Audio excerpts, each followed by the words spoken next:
Corner plots కొంచెం పెద్దవి అంతా చేయడం జరుగుతుంది. Hmm. మనకి ల్యాండ్ అక్విజిషన్ వాళ్ళు ఏంటంటే హార్డ్ అండ్ అమౌంట్ మన దగ్గర తీసుకొచ్చి ఇన్వెస్ట్ చేసుకునేటప్పుడు Hmm. వాళ్ళు ఒక ప్లాట్ పైన ఇన్వెస్ట్ చేయడానికి ఏ విధంగా చూస్తారో మనం ఇంత ల్యాండ్ తీసుకునేటప్పుడు మనం టైటిల్ అంతా లీగల్గా మనకు వేరు వేరు సెక్టర్లో అంతా మనం ఇన్వెస్ట్ అంతా చూసి Hmm.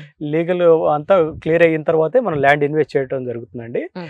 క్లియర్గా 1% కూడా ఎక్కడ టైటిల్ డివియేషన్ లేకుండా మనం ల్యాండ్ పర్చేజ్ చేసేసి కన్సల్ట్ అథారిటీస్ నుంచి అప్రూవల్స్ అంతా తీసుకొని Hmm. వాళ్ళు ఫైనల్గా విత్ లోన్స్ తో పాటు మనకు వాళ్ళకి ఇవ్వడం జరుగుతుంది మేడం. అద్భుతం అండి.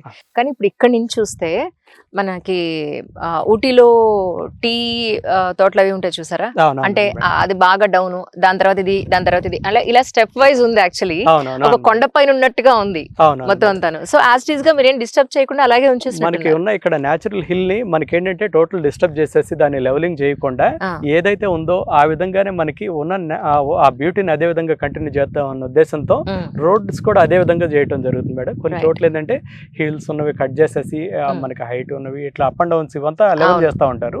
అటువంటిది ఏం లేకుండా ఉన్న న్యాచురల్ బ్యూటీని అదే విధంగా కంటిన్యూ చేద్దాం అన్న ఉద్దేశంతో మనకి ఇది ఇట్లాగే ఉంచా.